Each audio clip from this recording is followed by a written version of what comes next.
just trying to decide whether I should get this thing running before I pull it apart. So yeah, I'm not sure what to do there, whether I just take the tank off, maybe have a look under there, but also it looks like when that fuel's leaked, I've just cut the fuel lines off it, and I would have taken the tank off, I'd imagine, to drain it so it didn't keep leaking out everywhere. Yeah, so maybe the smart idea would be to get some fuel, like a mock-up fuel tank on it, or even this one. I'll see what's underneath, and get it to run so we can make sure she's a goer. I think that's what I'll do. So here we go. It's the ECU, just old as, but she's going to do the trick. Yeah, so I'll be neatening all this up.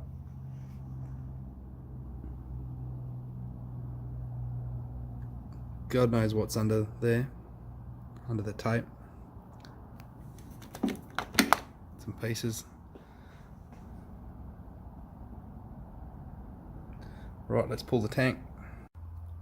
So I got the tank off. Yeah, corrosion everywhere. These would have been all beautiful when I first done it. A set of GPZ 1100 throttle bodies. Yeah, I can't remember. They're probably Ducati injectors from memory. Yeah, that's what we got. So fuel lines, I reckon what I'll do, I think I'm going to pull the old tank apart, see how scary it is in here, but it looks like all this damage was done from the smallest,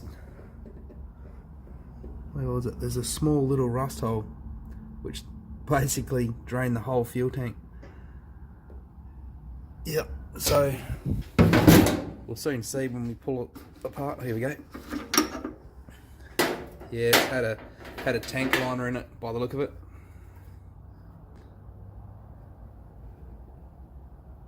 Yeah, so obviously it's had an issue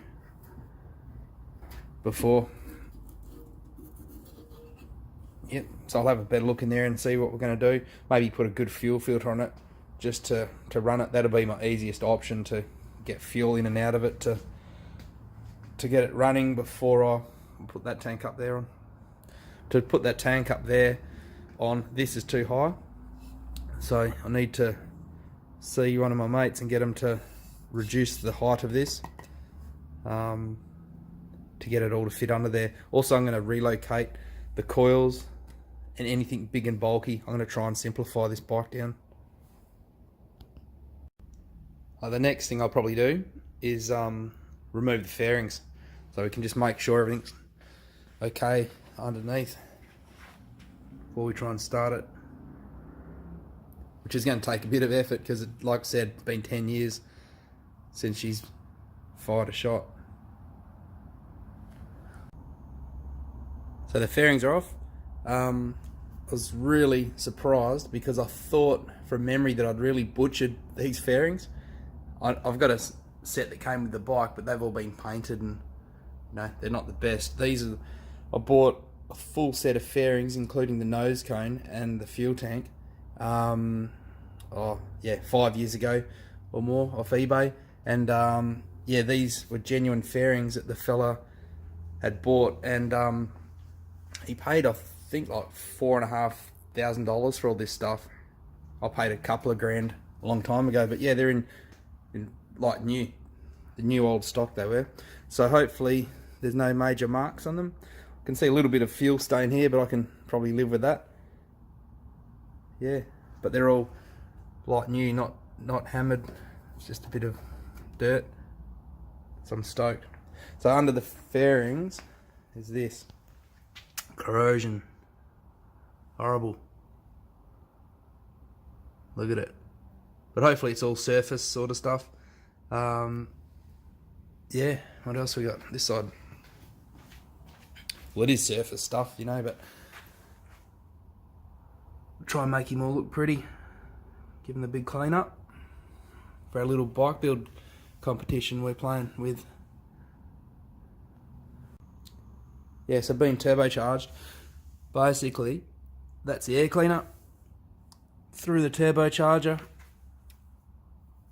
up this pipe here, which feeds it across the top of the engine, this pipe here, below the throttle bodies and into the base of the plenum chamber. The reason why the plenum chamber is so big is because once upon a time, like, this bike just had no bottom end power. It was horrible. It had good top end sort of power, but it was just horrible down low.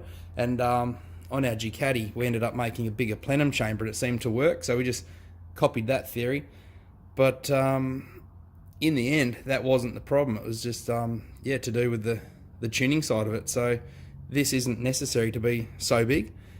So I'm going to get it condensed down a little bit, so then we're able to, yeah, get some more room to put some more stuff under the tank rather than this volume being so big. Right, plan B. This is all just going to leak fuel out everywhere. I think what I'm going to do is get these fittings put in like a jerry can, so I can hang it from the ceiling and, yeah, put a fuel filter in line, and it's just going to make my life heaps easier. Going to get down to the battery area, which is, the battery's buried in here under all this crap. So yeah, that's my next task, to find the battery, because it would be flat as.